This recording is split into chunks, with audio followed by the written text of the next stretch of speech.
बहुत पुरानी बात है। एक सम्राट था, ययाति। 100 वर्ष का हो चुका था। मरने का समय आ चुका था। एक दिन मौत दरवाजे पर आ खड़ी हुई। मौत ने कहा, ययाति, तुमने अपनी ज़िंदगी जी ली है, अब तुम्हारा चलने का समय आ चुका है। ययाति ने मौत से कहा, अभी कहाँ? अभी तो मैं कुछ जिया ही नहीं। अभी तो मेरी कुछ भी आकांक्षाएं पूरी नहीं हुई। अभी तो कितना धन है इस दुनिया में, कितने राज्य हैं जो मुझे जीतने हैं, कितनी सुंदरियां हैं इस दुनिया में जिन्हें अभी तक मैंने देखा ही नहीं। इसलिए तुम अभी जाओ और बाद में आना। जब मैं इस दुनिया के सारे सुख लूट लूँगा तब मुझे ले जाना। मौत ने कहा, ऐसे नहीं हो सकता। ययाति ने कहा, कोई तो रास्ता होगा। मौत मान गई। दूसरे युग की मौत थी, इसलिए शायद मान गई होगी, वरना कलयुग की मौत तो आती है तो लेकर ही जाती है। मौत ने कहा, एक रास्ता है। अगर तुम्हारी जगह तुम्हारा कोई बेटा मेरे साथ चलने के लिए तैयार हो जाए तो मैं तुम्हें 100 साल का समय और दे सकती हूँ। ययाति ने अपने सारे बेटों से पूछा। सबने मना कर दिया, लेकिन जो सबसे छोटा बेटा था उसने पिता से कहा, जब 100 सालों में आपकी इस दुनिया से तृप्ति नहीं हुई और आपको सुख प्राप्त नहीं हुआ तो मुझे भी नहीं होगा। मैं क्यों फालतू 100 सालों तक संघर्ष करूं जब अंत में जाना ही है। तो इसलिए मैं आपकी जगह मौत के साथ जाने के लिए तैयार हूँ। वह मौत के साथ चला गया। ययाति को 100 वर्षों का अतिरिक्त समय मिला, लेकिन इस दुनिया के भोग विलास में डूबे ययाति के 100 वर्ष कब बीत गए उसे पता ही नहीं चला। हम इंसानों को पता भी कहाँ चलता है। जब अंत समय आ जाता है और मौत सर पर खड़ी होती है तब याद आता है कि समय हाथ से निकल चुका है और अब तक कुछ भी नहीं किया। ययाति के साथ भी यही हुआ। जब उसने मौत को दोबारा अपने सामने देखा तो उसने कहा, तुम फिर आ गई? क्या मेरे 100 साल पूरे हो गए? मौत ने कहा, हाँ, तुम्हारा समय पूरा हो गया। ययाति ने कहा, लेकिन मैंने तो अभी ठीक से जिया ही नहीं। मुझे तो इस दुनिया में अभी तक सुख मिला ही नहीं। मैं और जीना चाहता हूँ और सुख की तलाश करना चाहता हूँ। मौत ने कहा, ठीक है, अगर फिर से तुम्हारी जगह तुम्हारा कोई बेटा मेरे साथ चलने के लिए तैयार हो जाए तो मैं तुम्हें 100 वर्ष का समय और दे सकती हूँ। इन 100 वर्षों में पुराने सारे बेटे तो मर चुके थे, लेकिन बहुत से नए बेटे भी पैदा हो गए थे। उनमें से एक मौत के साथ जाने के लिए तैयार हो गया। ययाति को फिर 100 वर्ष मिल गए, लेकिन ये 100 वर्ष भी बीत गए। कब बीत गए पता ना चला। ययाति ने सोचा था 100 वर्ष बहुत बड़े होते हैं, खोज लेंगे सुख को, लेकिन कुछ ना हुआ। फिर मौत आ गई। वह देखकर घबराया। उसने कहा, तुम फिर आ गई? मौत ने कहा, 100 वर्ष पूरे हो गए। तुम कर क्या रहे हो?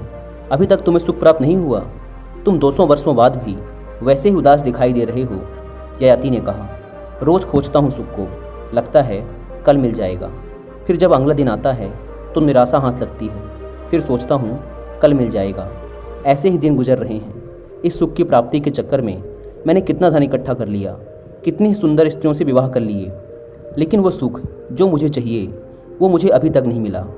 तो मुझे बस 100 वर्ष और दे दो, मैं निश्चित ही इन 100 वर्षों में सुख को खोज लूँगा। मौत फिर मान गई, लेकिन उसी शर्त पर।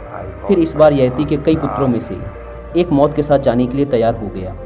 कहते हैं ऐसे ही सम्राट ययाति 1000 सालों तक इस दुनिया में सुख की खोज करता रहा, और 1000 वर्षों के बाद जब मौत ने दस्तक दी तब वह ठीक उसी हालत में था जैसे पहली बार 100 वर्ष की उम्र में दस्तक दी थी तब था। लेकिन इस बार उसने मौत से कहा, अच्छा अब ले ही चलो। हालांकि अभी तक मुझे इस दुनिया में सुख मिला नहीं, पर अब वो मिलेगा भी नहीं। ययाति की कहानी तो बस एक कहानी है, लेकिन जो जानते हैं वो कहते हैं कि हम भी बहुत बार जी चुके हैं। बस हर बार शरीर बदल जाता है। ययाति का भी बदल गया। बेटे का मिल जाता था, उम्र बढ़ जाती थी, लेकिन शरीर बेटे का मिल जाता था। हजारों वर्ष हम भी जी चुके हैं, अलग अलग शरीर के साथ, उसी सुख की खोज में, लेकिन वह किसी को मिलता नहीं।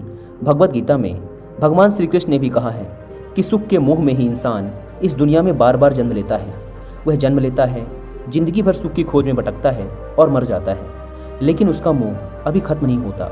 वह फिर से सुख भोगने की इच्छा से दूसरे शरीर में जन्म लेता है, और यह चक्र चलता रहता है जब तक कि वह इंसान उस सुख को खुद के भीतर नहीं खोज लेता। मेरा मानना है कि हम सबको ज़िंदगी में एक बार भगवत गीता जरूर पढ़नी चाहिए। लेकिन अब अच्छी बात यह है कि आप पूरी भगवत गीता को हिंदी में चैप्टर वाइज भी सुन सकते हैं कुकू FM ऐप पर। कुकू FM पर आपको भगवत गीता के नाम से एक फुल ऑडियो बुक मिलेगी। जिसमें कुल 20 एपिसोड्स हैं। इन 20 एपिसोड्स में पूरी भगवत गीता को अच्छे से और बहुत ही सरल शब्दों में एक्सप्लेन किया गया है। कुकू एफएम इंडिया का लीडिंग ऑडियो बुक प्लेटफॉर्म है, जहां पर आप अलग अलग फील्ड की हजारों बुक्स को ऑडियो फॉर्मेट में सुन सकते हैं, वो भी अपनी मनपसंद लैंग्वेज में, जैसे हिंदी, इंग्लिश, मराठी इत्यादि। नॉर्मली कुकू एफएम की पूरी लाइब्रेरी के 1 ईयर का सब्सक्रिप्शन पड़ता है 399 रुपीज़ का, लेकिन इस टाइम चल रहा है होली ऑफर, जिसमें आप सबको 399 का सब्सक्रिप्शन पड़ेगा सिर्फ 199 रुपीज़ में, वो भी पूरे 1 साल के लिए। इस होली ऑफर के लिए आपको डिस्क्रिप्शन एंड पिन कमेंट पर दी गई लिंक से इस ऐप को डाउनलोड करके उसमें कूपन कोड होली50 यूज़ करना होगा।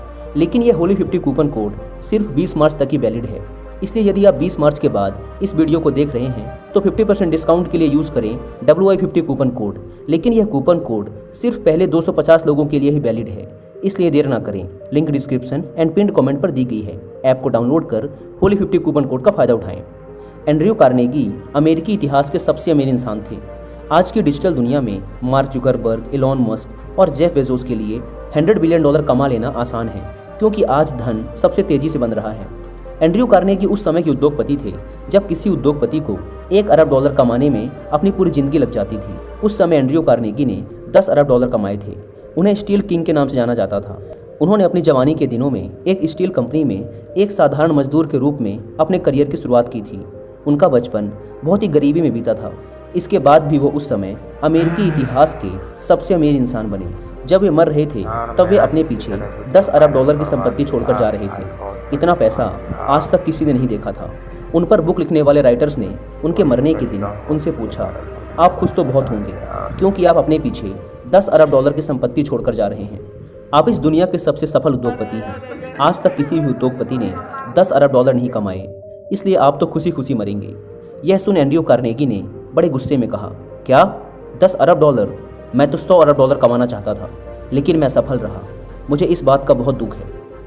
अगर एंड्रयू कार्नेगी ने $100 अरब कमा लिए होते तो उनकी इच्छा रहती मुझे $500 अरब कमाने थे। जब तक हम इंसान यह नहीं समझेंगे कि मनुष्य की इच्छाओं और आकांक्षाओं का कोई अंत नहीं है, तब तक हम इस मोह से बाहर आ ही नहीं सकते और हम कभी सुख की अनुभूति कर ही नहीं